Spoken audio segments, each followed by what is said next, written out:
Magandang tanghali po. Oras na para sa maiinit na balita.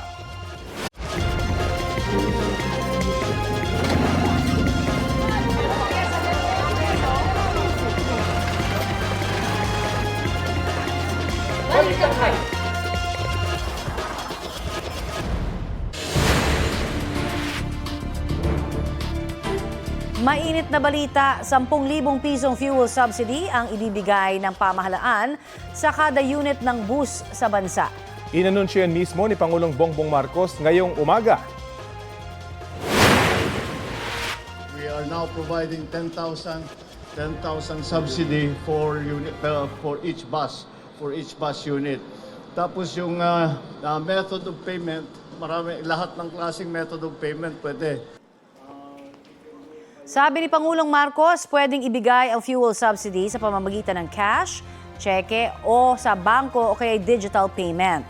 Ang 10,000 piso na yan parehong para sa mga operator ng mga public utility bus at point-to-point bus ayon sa Department of Transportation at Department of Social Welfare and Development. 5,000 piso naman ang ibibigay para sa mga bus driver. 10,000 piso rin ang ipamamahagi sa mga operator ng modern jeep, habang 5,000 piso naman sa mga operator ng traditional jeepneys. 1,500 piso ang ibibigay para sa mga jeepney driver, modern man o tradisyonal. Gumugulong na ang pamimigay ng 5,000 pisong ayuda ng gobyerno para sa mga TNVS drivers sa Metro Manila. Maagang dumagsa ang mga driver kaninang madaling araw sa Quezon City Memorial Center. Ang ilan po sa kanila hindi raw bumiyahe kagabi para mauna sa pila. Halos 3,000 TNVS drivers sa lungsod ang target mabigyan ng tulong pinansyal at namigay na rin po ng ayuda sa payout center sa sports complex sa Barangay 171 sa Caloocan. Pasado alas 5 ng umaga nagsimulang pumila ang mga driver. Alas 6 ng umaga naman nang simulan doon ang verification process. Tuloy-tuloy rin ang pamimigay ng ayuda sa mga kwalipikadong TNVS drivers sa kartilya ng Katipunan sa Maynila, sa San Dionisio Sports Complex sa Parañaque at sa Capitolio Amphitheater sa Pasig. Ang ilang TNVS driver nagreklamo dahil wala raw sila sa listahan ng mga mabibigyan ng cash aid ngayong araw. Paglilinaw ni DSWD Secretary Rex Gatchalian, galing ang mga listahan sa Transport Network Companies o TNC. Nanindigan ng Department of Energy na sapat pa rin ang supply ng langis sa bansa sa kabila ng nagpapatuloy na krisis sa Middle East at panibagong mega oil price hike ngayong linggo. May ulat on the spot si Joseph Morong. Joseph? Rafi, 8 piso o 8 pesos hanggang 12 piso o 12 pesos ang itataas ng presyo ng kada litro ng gasolina, 15 to 18 pesos naman sa kada litro ng diesel at 12 pesos hanggang 22 pesos naman para sa kerosene. Yan ang inununsyo kanina na pagtaas ng presyo ng produktong petrolyo ng Department of Energy. Ayon kay Energy Secretary Sharon Garin, mas mababa ito kumpara sa mga dating oil price hike na posibleng bunsod daw ng kumakalmang presyohan sa world market. Dagdag pa niya, may supply ang Pilipinas ng produktong petrolyo na kayang tumagal ng 45 days o isa't kalahating buwan. At inaasahang madadagdagan ito ng 1,000,000 litro na magdadagdag pa ng 1 linggo sa stock ng gobyerno na iniaatas nila sa mga pribadong kumpanya ng langis na kunin. Ang 1,000,000 litro ng langis ay darating ngayong linggo. Hindi raw nakakaalarma at nasa comfortable level pa ang supply ng langis ng Pilipinas ayon kay Secretary Garin. 15 araw nga lamang daw ang mandatory requirement para sa mga oil companies na gawin nilang stock. Sa ngayon, may supply daw tayo hanggang ikalawang linggo ng Mayo. Kaya patuloy daw ang pakikipag-ugnayan ng Pilipinas sa mga bansang tulad ng South Korea, Japan, India at maging ng China para sa patuloy na supply ng produktong petrolyo. Nakikipag-ugnayan na rin ng DOE at ang Department of Trade and Industry para ihanda ang mga iba't ibang industriya pagdating ng Mayo. Ang tinitinang prioridad ng DOE para sa fuel ay ang transport sector, lalo na yung pampublikong transportasyon. Narito ang pahayag ni Energy Secretary Sharon Garin. We constantly order naman yan. It's not like naghihintay sila and then tsaka na lang sila mag-order. Actually, by now already, they've sent out all their orders and we've also followed that up through diplomatic channels. So wala po tayong scenario na by after second week of May parang zero tayo. Walang gano'n naman, ma'am. We're really working hard to avoid that, no? It depends on what happens in the Middle East and all the other countries. But yes, so far, how it is, the pace of our orders and the results of our efforts, we don't envision that as of today. Sigahan naman ng DOE ang napaulat na lampas 400 ng mga gasolinahan na umay nagsara dahil sa posibleng hoarding daw ito, lalo na kung nagsarisala na may laman pa ang kanilang mga tangke. Nakausap naman ng DOE ang mga airline companies at ang pagbabawas ng flight ay dahil daw sa presyo ng jet fuel at hindi sa kakulangan ng supply nito. Rafi? Maraming salamat, Joseph Morong. Sa ikatlong sunod na linggo, malakihang taas presyo po muli ang ipatutupad sa mga produktong petrolyo. Ayon sa Department of Energy, 15 pesos hanggang 18 pesos ang price hike sa kada litro ng diesel. 8 pesos hanggang 12 pesos naman ang gasolina, habang 12 pesos hanggang 22 pesos ang sa kerosene.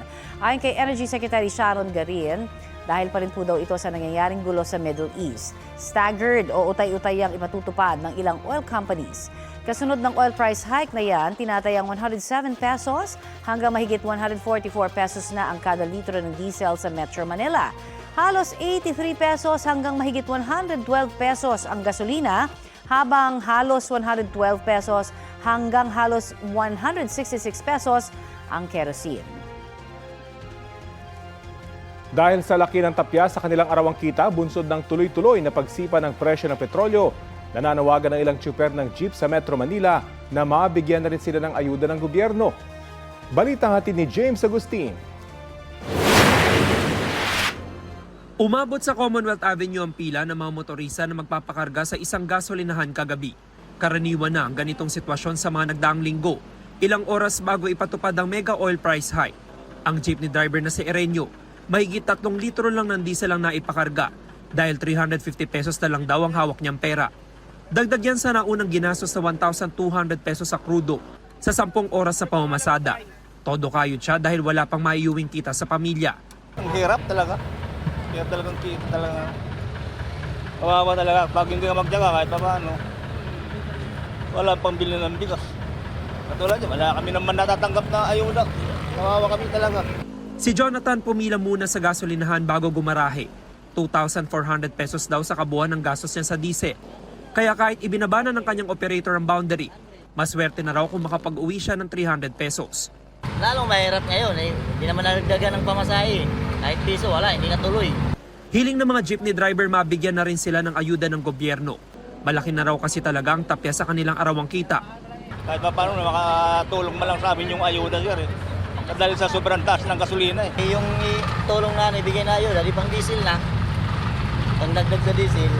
Sa schedule na inilabas ng DSWD, bukas isimula ng pamamahagi ng 5,000 pisong ayuda sa mga jeepney driver sa Metro Manila. Nauna nang nabigyan ng ayuda ang mga tricycle driver. Ngayong araw naman ang schedule para sa mga TNVS driver. James Agustin, nagbabalita para sa GMA Integrated News. Ito ang GMA Regional TV News. Arestado sa drug buy-bust operation sa Talavera, Nueva Ecija ang isang SK Kagawad. 4 na sachet ng hinihinalang shabu ang nakuha sa kanya. Sa kabuuan, may timbang ang mga ito na 1 gramo na halos 7,000 piso ang halaga. Nabawi rin ang marked money na ginamit sa operasyon. Nakakulong na ang suspect sa Talavera Police Station at nahaharap sa reklamong paglabag sa Comprehensive Dangerous Drugs Act. Wala po siyang pahayag.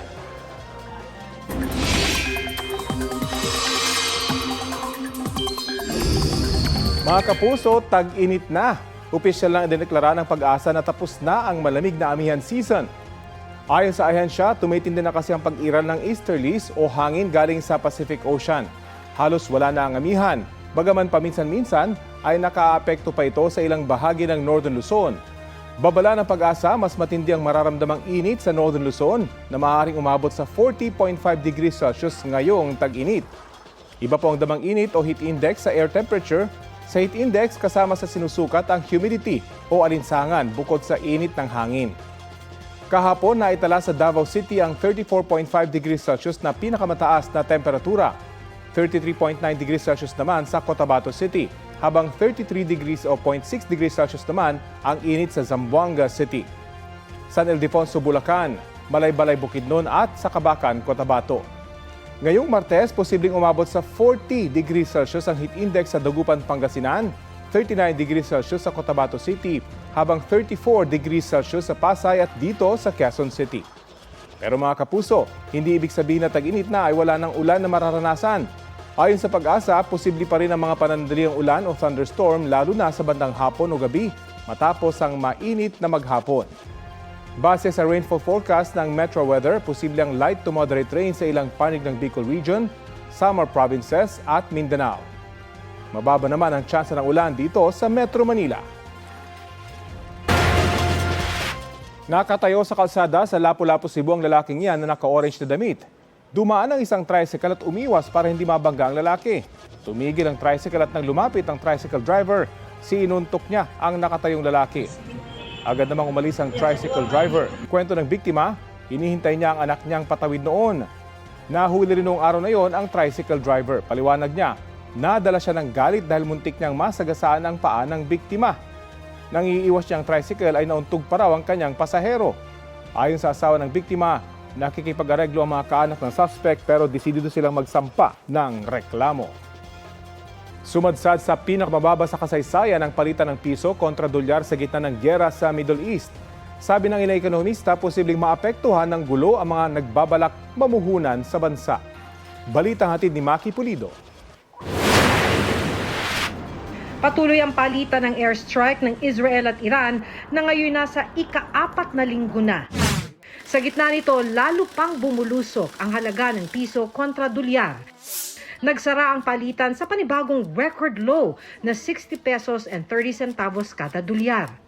Paliwanag ng isang ekonomista, resulta ito ng patuloy na pressure sa Philippine peso dahil malaki ang demand sa US dollars na pambili ng nagmamahal na petrolyo sa world market. Palagay ko hindi na yan bababa pa sa katulad ng dati na nasa 57, 58. Malaki ang demand natin sa dolyar kasi kailangan natin bumili ng petrolyo sa mas mataas na presyo. Mula nang sumiklab ang gulo sa Middle East, bumaba na ang Philippine Stock Exchange ng mahigit 500 points. It's a natural reaction to uncertainty, right? With what prices in the commodities market are also showing. So maybe it's really a knee-jerk reaction. It's not driven by fundamentals, right? It's driven by the reaction, knee-jerk, of a lot of the investors. So as long as we're good in terms of the macro fundamentals, no? Ayon sa financial analyst na si Jonathan Ravelas, ang pagbenta ng stocks kung may masamang pangyayari, walang epekto sa kita ng mismong kumpanya. Mas aalalahanin daw ng mga negosyo, halimbawa, ang pagmahal ng transportasyon at kuryente na epekto ng giyera sa ekonomiya. Walang effect sa kanila yon. Kumbaga, yung pera na yung nilist nila, ang ginagamit na yan ng kumpanya. Nakuha na nila yung pera na yan. Yung binibenta lang is the ownership na merong. Pero mga foreign investor na may balak mamuhunan ng negosyo sa bansa, maaaring ipagpaliban muna ito o kaya umatras kung tumagal pa ang gulo, ayon sa isang ekonomista. Maaari ring umatras ang mga foreign investor na kasalukuyan nang namumuhunan sa bansa pero hindi raw ito agaran. Ang mga foreign investors ay mag-iisip din paano yung magiging cost of production nila dito sa Pilipinas. Ang unang-unang titingnan nila dyan is yung kanilang gastos sa utilities. Tataas ba ang singil sa kuryente? Tataas ba ang singil sa tubig? Gaano kataas ang aabuti ng pagtaas ng presyo ng petrolyo? Mandato ng Bangko Sentral ng Pilipinas ang pag-stabilize ng halaga ng piso at kontrolin ang inflation o bilis ng pagmahal ng presyo ng bilihin sa pamamagitan ng pag-issue ng mga pulisiya. Inaabangan ang desisyon ng Monetary Board na sa April 23 pa ang nakatakdang pulong. Maki Pulido nagbabalita para sa GMA Integrated News. Pinuna ng ilang mambabatas ang pahayag ng Malacanang na walang oil crisis sa Pilipinas. Wala naman tayong dina-downplay. Ito po kasi yung totoong sitwasyon. Nagsusumika po ang pamahalaan sa utos ng Pangulo na dapat hindi magkulang ang supply ng produktong petrolyo. Sabi ng palasyo, ang sitwasyon sa Pilipinas ay hindi oil crisis, kundi price disruption kung tawagin. Kinundina ng Makabayan Block ang pahayag na yan ng Malacanang. Apektado na nga raw ang mga Pilipino ng tumataas na presyo ng petrolyo, mga pangunahing produkto at singil sa kuryente. Ang anilay pag-downplay ng pamahalaan sa sitwasyon, makakadelay lang daw sa pagkilos at tila pinipilit ang publiko na itratong normal ang nangyayari. Isinusulong po nila sa Kongreso ang pagkakaroon ng emergency session para magpasa ng mga makataong panukala. Si Kamanggagawa Party List Representative Eli San Fernando naman, sinabing kapanatagan ang kailangan ng mga Pilipino ngayon. Iginiit niyang nasa krisis na ang Pilipinas. Konkretong solusyon naman ang panawagan ni Senadora Riza Ontiveros bukod pa sa suspensyon ng fuel excise tax. Hindi na raw dapat hintayin na maparalisa ang transport sector at tumaas pa lalo ang presyo ng mga bilihin. Sinabi na rin ng Malacanang na may mga binubuong komite para matiyak na sapat ang supply ng petrolyo at pagkain sa bansa. Ito na ang mabibilis na balita. Patay sa pamamarilang isang motorcycle rider sa Caloocan. Ayon sa pulisya, ilang beses na pinagbabarilang riding in tandem ang 28 anyos na biktima sa 10th Avenue. Ilang metro pang itinakbo ng biktima bago tuluyang natumba sa kalsada. Dead on arrival sa ospital ang lalaki. Tumanggi muna magbigay ng pahayag ang kanyang pamilya. Inaalam na ng pulisya ang motibo sa pamamaril at pagkakakinanlan ng mga nasa likod ng krimen. Insidente ng basag kotse. Sa kuha ng CCTV, makikitang lumapit ang lalaking yan sa isa sa mga nakaparadang SUV sa barangay Tabang sa Plaridel, Bulacan. Maya-maya, makikita siyang lumayo at pumunta sa kasamahang nakamotorsiklo at saka umalis. Hindi nakita sa video pero binasag pala ng lalaki ang likuran ng SUV. Ayon sa pulisya, tinangay ng mga suspect ang mahigit 1,000 pisong cash, mga ID at iba pang personal na gamit sa loob ng sasakyan. Itinawag agad ng gwardiya sa pulisya ang insidente. Sakto naman na may police patrol car na malapit at nadakip ang dalawang suspect. Na-recover sa mga sangkot ang mga ninakaw na gamit, baril, mga bala at screwdriver. Aminado ang mga suspect sa krimen na nagawa lang daw dahil sa hirap ng buhay. Mahaharap sila sa reklamong theft at illegal possession of firearms and ammunition. Good news naman sa mga manggagawa sa Bicol. Aprobado na po ang taas sahod sa mga minimum wage earner. Sa pribadong sektor po yan sa rehiyon. Ayon sa National Wages and Productivity Commission, 45 pesos ang aumento sa arawang sahod. Ipatutupad po yan ng 2 tranche. Epektibo ang unang tranche ng taas sahod na 20 pesos sa April 8. Ang kasalukuyang 435 pesos na minimum wage magiging 455 pesos. Sa December 1 naman, magiging 480 pesos ang minimum wage dahil magiging epektibo na ang ikalawang tranche ng taas sahod na 25 pesos. Simula naman po sa April 5, may dagdag na 1,000 pesos sa buwan ng sahod ng mga kasambahay sa Bicol. Mula 5,000 pesos, magiging 6,000 pesos na ang kanilang sahod.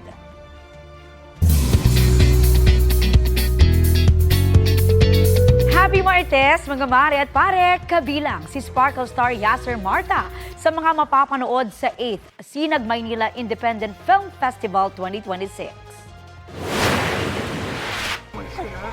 Jesus, kailangan mo! Jesus, hindi ako dahil wala akong kwentang tao!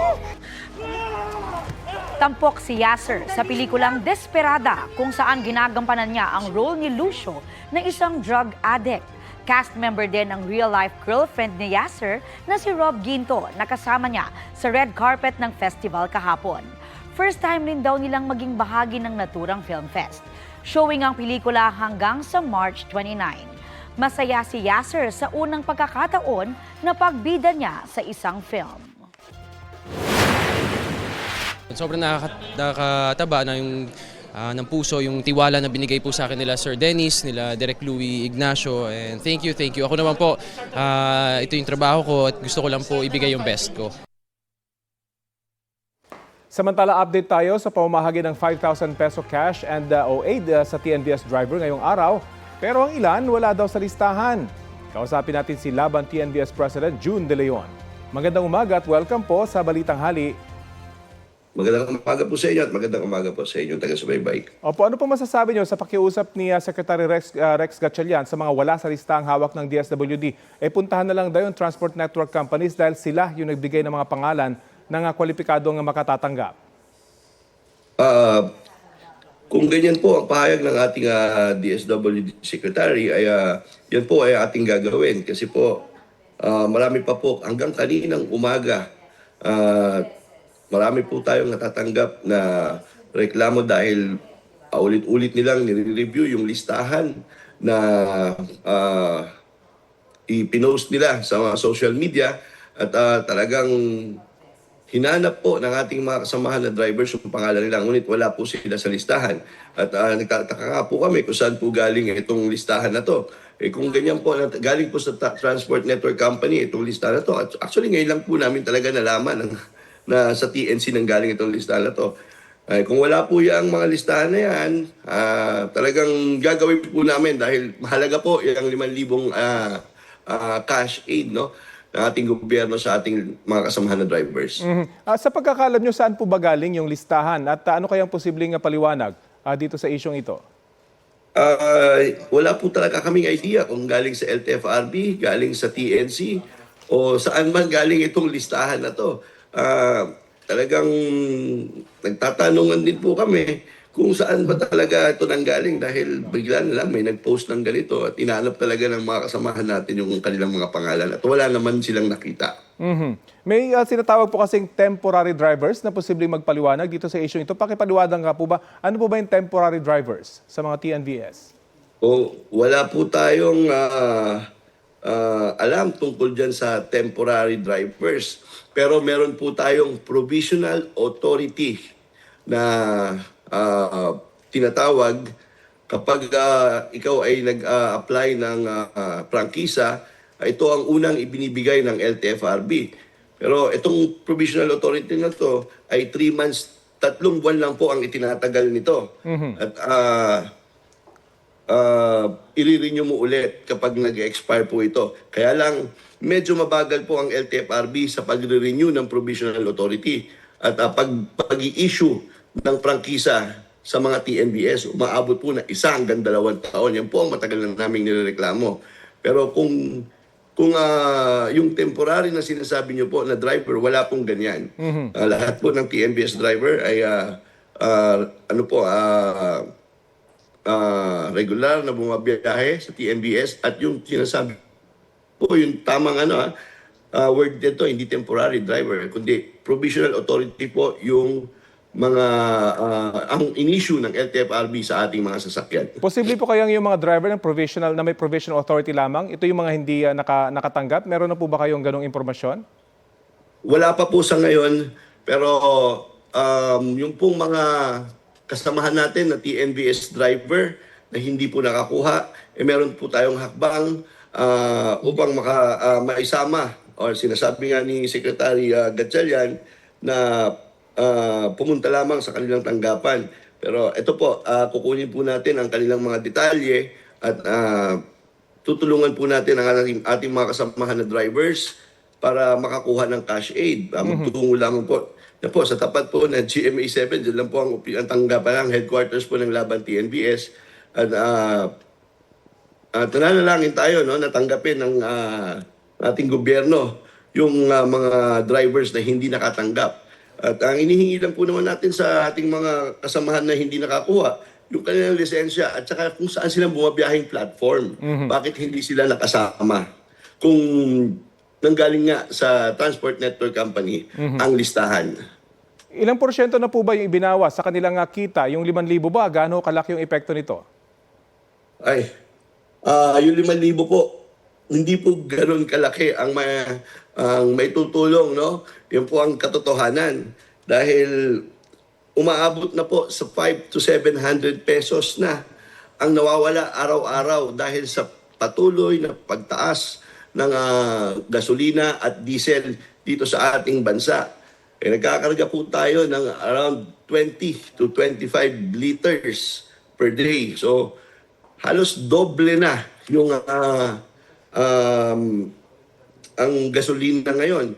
Pero yung sanang inaasahan natin na dagdag na pamasahe, yung base fare at saka pick-up fare ng TNVS ay binawi rin ng ating Pangulo. Kaya ito po, napakahalaga po. Bagamat kulang ito, pero tatanggapin po natin yan para kahit papano may dagdag po na panggastos ang ating pamilya. May pending petition pa po ba kayo sa dagdag pasahe o ito na yung naaprubahan pero sabi nyo nga binawi?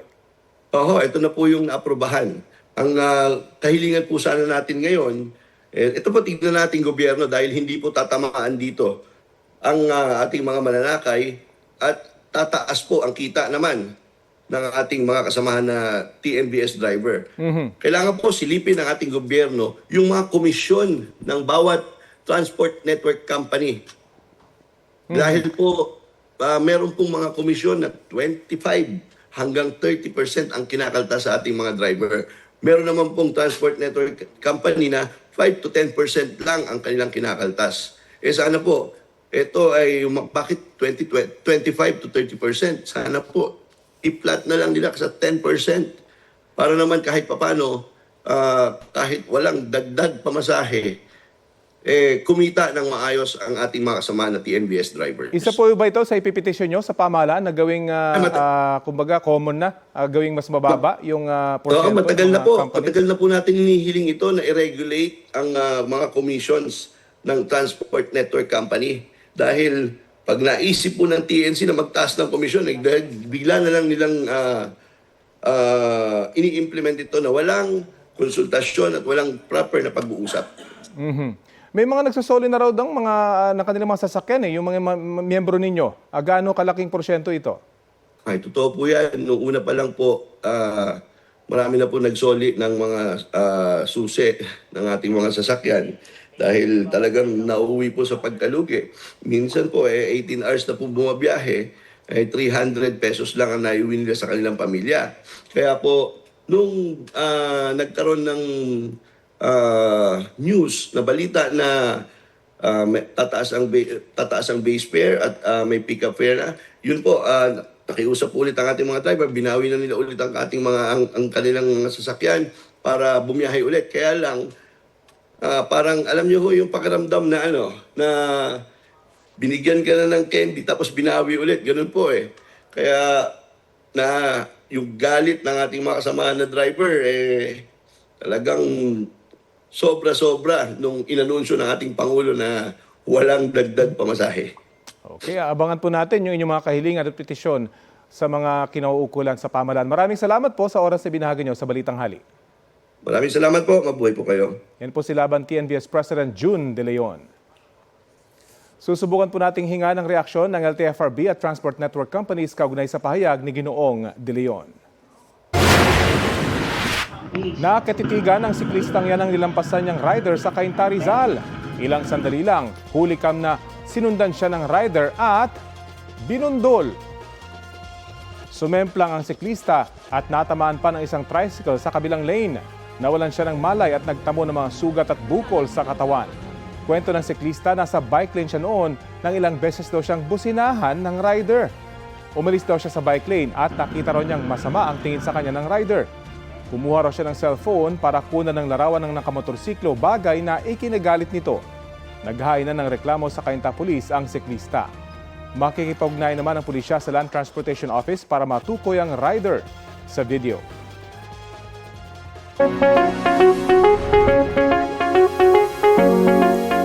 Ngayong tag-init, muling nagpaalala ang mga doktor na mag-ingat sa heat-related illnesses gaya po ng heat stroke. Ang iba't ibang tips para ma-beat ang heat sa balitang hatid ni Mark Salazar. Goodbye na muna sa mga damit na panlamig. Idiniklara na kasi ng Pag-asa ang pagsisimula ng tag-init. Sa Abril ang peak o ang pinakamainit na panahon na tatagal hanggang Mayo. Ano yung ating inaasahang temperatura para sa Kalakhang, Maynila sa buwan ng Abril at Mayo? Sa April 2026, yung ating pong forecast ranges for maximum temperature are 35 to 39 degrees Celsius sa buwan ng Abril. At sa buwan ng Mayo ay 35.5 up to 37.6 degrees Celsius. Samantalang sa minimum temperature natin sa Kalakhang, Maynila ay posible makaranas ng 20.8 degrees Celsius hanggang 25.9 degrees Celsius at sa buwan ng Mayo 22.1 degrees Celsius hanggang 26.6 degrees Celsius. Mas matinding araw ang mararamdamang init sa Hilagang Luzon. Inaasahan natin sa Northern Luzon, posibleng umabot ito ng 40.5 degrees Celsius at ganoon din sa Mayo na posibleng sumobra o lumabis sa 40 degrees Celsius. Ngayong tag-init, muling pinag-iingat ang publiko kontra heat cramps, heat exhaustion at heat stroke. Ayon sa isang cardiologist, dapat mag-ingat ang mga may iniindang kondisyon gaya ng sakit sa puso, sakit sa kidney o bato, may history ng stroke at iba pang kondisyong medikal. Gayon din ang mga maliliit na bata at mga nakatatanda. Yung mga pediatric, yung hindi kayang uminom on their own, like mga less than 3 years old, yung very elderly, lalo na yung may mga dementia, hindi rin nila masyadong nare-recognize yung dehydration. Kung sakaling makaranas daw ng heat cramps o heat exhaustion, Ang unang gagawin, uminom ng tubig. Baka yung damit, sobrang kapal ng damit na suot, magtanggal ng mga excess floatings. Pwede rin pong maglagay ng mga ice packs sa kilikili, sa singit, dito sa may bandang leeg para mawala yung exhaustion. mas malala naman daw ang heat stroke na ang unang sintomas ay ang matinding pagkauhaw. So other symptoms ay pulang-pula, parang flushed yung skin mo, yung balat sobrang init, pag dehydrated, parang pag pinench mo yung skin mo, hindi agad bumabalik. Tapos yung labi, tuyong-tuyo, yung dila, tuyot na tuyo. May mga tao raw na nagkakaroon ng seizure o nagkukumbulsyon at nawawala ng malay. Mahalaga raw na huwag silang paiinumin agad ng tubig. Kung tulog or talagang nagkumbulsyon, wag i-attempt na painumin kasi baka mabulunan. Yung next na pwedeng gawin, ganun din po, tanggalin yung excessive clothing or maglagay ng basang mga towel, ice packs, ganun din. Sa singit, sa kilikili, kaya sa leeg. Para naman sa mga nagko-commute, Kasi ang goal natin mapababa yung core temperature. Halimbawa, nasa commute or nasa travel, make sure na well ventilated. Kung hindi man aircon yung sinakyan mo, buksan ang bintana. Mark Salazar, nagbabalita para sa GMA Integrated News. Update po tayo sa fuel subsidy program ng Department of Transportation sa gitna ng napakataas na presyo ng mga produktong petrolyo. At may ulat on the spot si Ian Cruz. Ian? Yes, Connie, pinangunahan nga ni Pangulong Bongbong Marcos ang pagbibigay ng fuel subsidy dito sa PITX kanina. Connie, tiga 10,000 pesos ang nakuha ng mga operator para nga sa bawat unit ng kanilang mga bus. Paraan daw ito para matulungan ang mga bus operators na nahihirapan na sa tindi ng taas ng presyo ng langis. Paraan din daw ito ay sa Pangulo para matulungan din ang mga commuter para hindi na mag-alala na may magtataas ng pamasahe. Una nang sinuspindi ng Pangulo ang fare hike sa public utility vehicles. Ayon sa Pangulo, kailangan ng pagtutulungan ng private and public sectors para sa kapakanan ng lahat. Kabilang ito sa mga sagot ng gobyerno sa patuloy na pagtaas ng presyo ng petrolyo na direktang epekto ng giyera sa Middle East. Ayon naman kay Secretary Bani Lopez ng DOTR, nagpapatuloy ang mga programa ng gobyerno para maibsan ang epekto ng mataas sa presyo ng langis. Una na nga rito ang 50% discount sa MRT3 at LRT2 para sa lahat ng pasahero. 2 buwan din na may rebates ang mga PUVs. Sa mga toll fee, may piso terminal fees na rin para sa RoRo vehicles sa Class 3 at Class 4 vehicles na naghahatid ng mga produktong agrikultural at iba pang essential goods na inaasahang tatagal ng 6 na buwan. Simula naman sa April 1 ay magbababa sa airport fees and charges. Ang terminal fees hanggang 200 pesos ang diskwento ng mga pasahero at sa mga airlines ang landing fees ay may tipid na hanggang 5,000 piso kada landing. Ngayong araw nga, Connie, ang simula ng fuel subsidy program ng DOTR na may pondong 2.5 billion pesos. Nasa 245,066 ang driver beneficiaries. Nasa mahigit 1 million units naman ng PUV operators ang makikinabang dito. Maaring padaanin sa fuel cards, bank transfer, e-wallet, cash o check payment ang pagbibigay ng payout. Kaya kanina na-checking nga ibinigay sa mahigit 30 operator na pinangunahan ni Pangulong Bongbong Marcos sa mga bus, 10,000 pesos ang nakalaan sa kada unit na tinatanggap ng mga operators. 5,000 pesos naman ang ibibigay sa mga tsuper na padaraanin sa e-wallet o cash payments. Ganito rin ang subsidy sa P2P bus operators at drivers, pati na rin sa modern UV Express operators at drivers. Ang minibus operators may 9,000 pesos kada unit ng bus at 5,000 sa mga tsuper. Ang school transport operators may 5,000 sa bawat unit nila at 5,000 din para sa kanilang tsuper. tig 5,000 din sa bawat unit ng traditional UV Express at traditional UV drivers. 2,000 pesos naman sa bawat unit ng taxi at 5,000 sa kanilang mga driver. Sa modern PUJ, nasa 10,000 pesos ang fuel subsidy sa bawat unit ng operators, habang may tig 1,500 pesos naman ang drivers. 5,000 naman ang para sa bawat unit ng traditional jeepneys at 1,500 naman sa driver. Ganito rin pati na sa hanay ng PhilCab. Sa TNVS, ang operators at drivers ay makatatanggap ng 1,500 fuel subsidy. Ang mga tricycle driver at delivery service naman, matapos na raw ng Holy Week, posibleng mabigyan. Ayon kay Secretary Lopez, may mga tsuper na mas maliit ang subsidy dahil kailangan daw pagkasyahin ang 2.5 billion pesos na pondo. Halos lahat ng tsuper naman sa mga pampublikong transportasyon ay makatatanggap ng ayuda, pero wala ang mga konduktor. Kaya sabi ni Secretary Bani Lopez, baka maaari nila itong ipakiusap sa DSWD. Ay naman kay Secretary Rex Gatchalian, kung i-endorso ito ng DOTR na in crisis din ang mga konduktor, ay agad-agad silang tutulungan dahil ang bilin nga ng Pangulo ay wala raw maiiwan. Kanina ay nagpaliwanag din ang kalihim ng DSWD dahil nga may mga TNVS drivers na nagpupunta doon naman sa pagbibigayan ng ayuda para sa mga drivers at wala sila doon sa listahan. Ang sabi ni Secretary Gatchalian, ibinigay sa kanila ng LTFRB ang listahan. Ang LTFRB naman kinuha doon sa mga transport network companies yung listahan nila.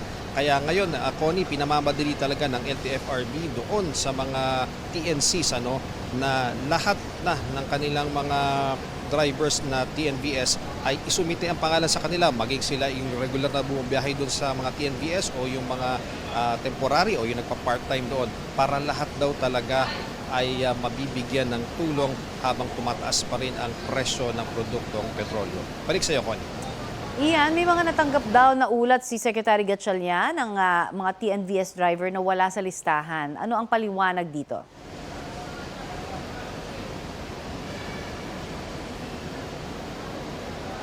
Connie, ulit ang iyong katanungan. Yes, may mga natanggap daw si Secretary Gatchalian ng mga TNVS drivers na wala sa listahan. May paliwanag na ba sila tungkol dito?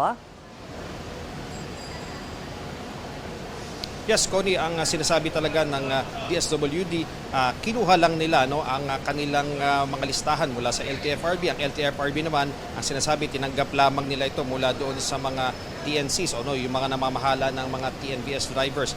Pero ngayon, Connie, talagang kailangan, ang sinasabi kasi ni Secretary Gatchalian, may mga TNCs na sinasabi na cut off daw ang DSWD, pero hindi raw yan totoo dahil lahat daw ng isusumiting pangalan sa kanila, basta na-certify ito ng LTFRB, ay bibigyan nila ng karampatang ayuda. At Connie, ang idinidiin ni Secretary Gatchalian, huwag mag-alala ang mga TNVS drivers kung wala sila doon sa mga nakalista ngayon, sapagkat kapag naayos yung kanilang pangalan doon sa clean list ng DSWD, ay maaring magtakda ng panibagong o tinatawag na special payout day itong DSWD para mabigyan yung mga wala ngayon sa listahan, Connie.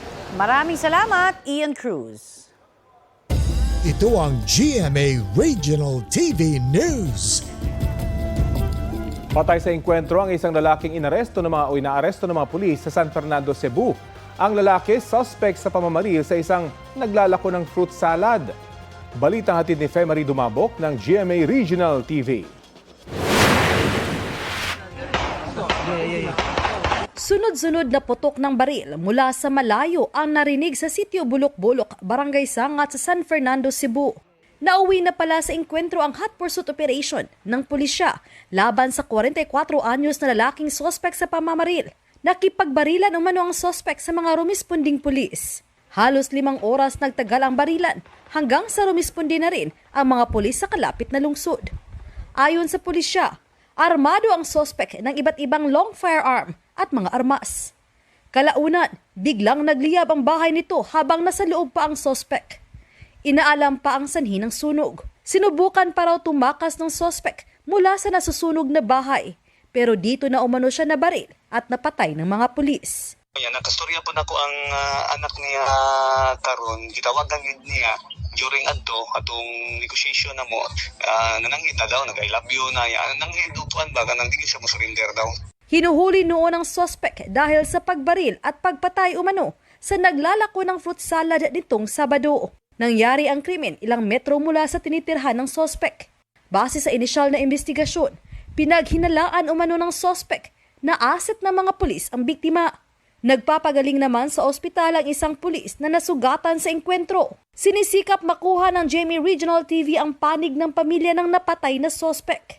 Femari Dumabok ng GMA Regional TV. Nagbabalita para sa GMA Integrated News. Bumaba mula sa driver's side ng kotseng yan ang isang babae sa Sao Paulo, Brazil para sunduin ang isa niyang anak. Ilang sandali lang, sumalisi ang isang lalaki, sumakay sa kotse at tinangay ito.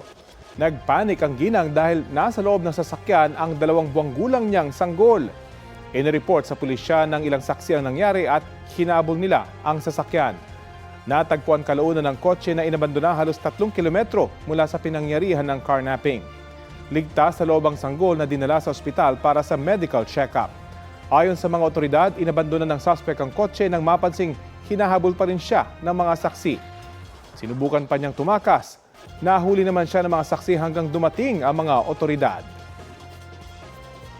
Para naman po sa grupong Pamalakaya, hindi na nga sapat, mabagal pa ang ayuda para sa mga mangingisda na patuloy na nalulubog dahil sa epekto ng napakamahal na presyo ng petrolyo. Kaya kausapin na po natin si Pamalakaya National Chairperson Fernando Hicap. Magandang umaga po sa inyo. Si Connie Season po ito. Ay, gandang umaga, Connie, at sa ating mga taga-panood, taga-subaybay. Sir, bakit nga ho ba nyo nasabing hindi na nga sapat, mabagal pa yung pamimigay ng ayuda sa inyo pong hanay? Oo, kasi yung pangako nila na 3,000, actually sabi nila 2025 budget pa to, no? Para doon sa fuel subsidy. Hanggang ngayon wala pa, no? Halos 3 linggo na itong sumirit yung presyo ng gasolina na halos doble na yung gastos ng mga mangingisda. Kaya napakabagal at wala pa talagang natatanggap yung mga mangingisda. Maliban doon, Kuni, ay talagang kakarampot, no? Kasi ayon sa DA, ang kaya lang na allocation nila para sa mga mangingisda ay 14,000. O sabihin natin mga 15,000 na mga mangingisda. Yung registered fishing boat, no, municipal water, is more than 300,000. I see. At gaano ho ba katindi, pakikwento lamang, yung effect nito pong napakamahal na presyo ng petrolyo sa ating mga mangingisda? May mga hindi na ho ba pumapalaot dahil sa wala na hong panggasta sa kanila pong gas? Yes, tama po yun, Tony. Actually, bago pa man tumaas to, dahil dito sa gera, nasa 80% na ng total na gastos namin napunta dun sa gasolina. Kaya dito, tuloy-tuloy na pagtaas, yung ating mga mangingisda, yung iba, hindi na kaya makapangisda, nakikisama na lang doon sa mga mangingisda na mayroon pang kapasidad. Ang isang problema dito, Kuni, dumadami yung magkakasama sa isang bangka. Kung dati-rati, mga 2 at 3 yan, ngayon meron ng 4 hanggang 5. Kaya ang doon, lilit yung parte nila kasi yung taas ng gasolina, dahil kukunin yun doon, sakita na nila dati, dapat, para sa pamilya. Kaya gano'n natin may sasalarawan. Kung makasano dati, sisingap-singap na yung mga mangingisda, ngayon talagang palubog na. Alright, marami pong salamat sa inyo pong ibinigay sa aming impormasyon na yan. At yan po naman si Pamalakaya National Chairperson Fernando Hicap. Maraming salamat, Connie, sa inyong programa. Magkakausap sa kalsada ang 3 lalaking yan sa barangay San Isidro sa Iloilo City. Maya-may rinig na sa CCTV ang pagtatalo nila. Paunti-unti may ilang lalaking lumalabas mula sa bahay. Nang awatin ng isang lalaking nakasando, itinulak siya hanggang hampasin ang kahoy ng lalaking nakaitim ang nakasando. Doon na may nagsimulang manaksak at nagkagulo na ang mga lalaki. Dead on the spot ang 67 anyos na si Johnny Provido Sr. pati ang 2 niyang anak. Sa kabilang pamilya naman, nasawi ang 33 anyos na si Tyrone Muya. Sugatan naman ang 2 niyang kapatid. Ayon sa asawa ni Provido, nagsimula ang gulo dahil umano sa transaksyon sa illegal na droga sa pagitan ng kanyang anak at bayaw ng magkakapatid na Muya. Ayon naman sa ama ng mga Muya, ilang beses nagpabalik-balik sa lugar ang anak ni Provido. Noong huli raw ay may dala na siyang patalim. Sila ang itinuturong nagsimula ng gulo ng pamilya Muya. Itinanggi naman ng pamilya Provido na may dalang patalim ang kanilang kaanak. Patuloy pa itong iniimbestigahan ng pulisya. Update po tayo sa pagdinig ng Sandigan Bayan sa kasong malversation kaugnay sa flood control projects. At may ulat on the spot si Maki Pulido. Maki? Isinala ngayong umaga ng prosekusyon si Henry Alcantara, dating district engineer ng DPWH Bulacan 1st District, sa pagpapatuloy ng pagdinig sa kasong malversation laban kay Zaldico at mga dating opisyal ng DPWH ni Maropa. Yan ay para patunayang may beneficial ownership o na si Zaldico pa rin ang tunay na nagmamay-ari ng construction company na SunWest Inc. Kahit pa sinabi noon ni Ko na nag-divest na siya ng kanyang mga interes sa construction company na kanyang itinatag. Sa judicial affidavit ni Alcantara, sinabi niyang ilang beses niyang nakamiting si Ko dahil humihingi si Ko ng mga proyekto sa Bulacan para sa construction company na SunWest. May mga meeting rin daw sa isang restaurant pero para pag-usapan ang pag-download ng pondo para sa mga proyekto pero maaaring gawing kickback. Tinutulan ng depensa ang testimonya ni Alcantara dahil wala naman daw kinalaman sa mga proyekto sa Mimaropa. Dahil sa continuing objection ng depensa, tumanggi silang isalang sa examination si Alcantara. Pero pinayagan ito ng korte dahil tungkol sa puntong beneficial ownership ni Ko sa SunWest Construction Inc. Connie? Maraming salamat, Maki Pulido.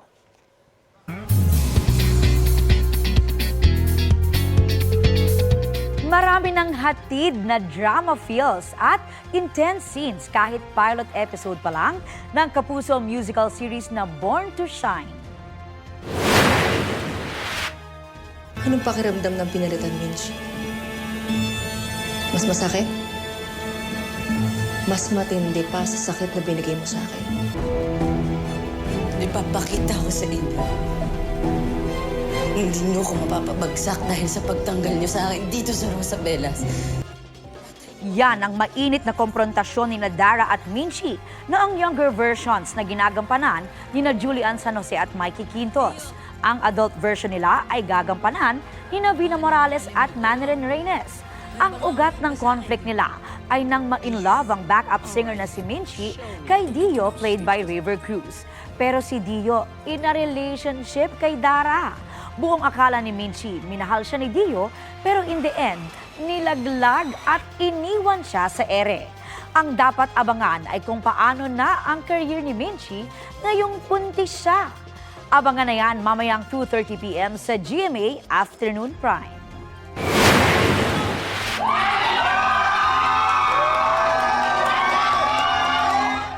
All-out support ang cast members at production team sa pilot episode ng Born to Shine. Sama-sama na lang itong pinanood kung saan na-witness sa inyong mare ang kanilang excitement at saya. Ang isa sa mga bida sa series na si Zephanie naging emosyonal. Maraming salamat po sa lahat ng mga kapuso natin na ngayon pa lang ay sumama sa amin sa pilot episode. Sana po samahan nyo kami hanggang dulo ng kwento ng bawat character ng Born to Shine. Bida po natin for today ang isang bibong bata mula sa Mangaldan, Pangasinan. Pagdating sa Englishan, hindi raw kayo uurungan. Come on, let's watch this. My name is Sheila.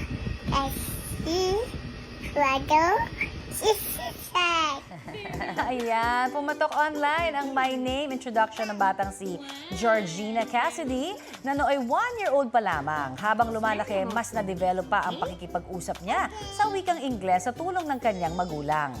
Apart from that, English yan tinuturuan din si GK na magsalita ng wikang Filipino at Pangasinan.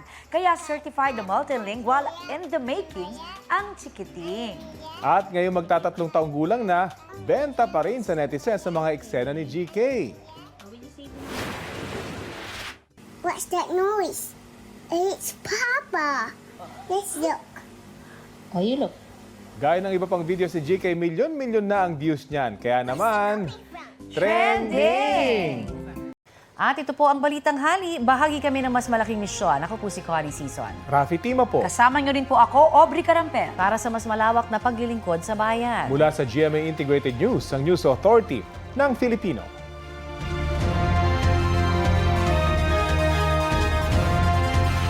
My name is Sheila. Kasi, Wado, Sisisay.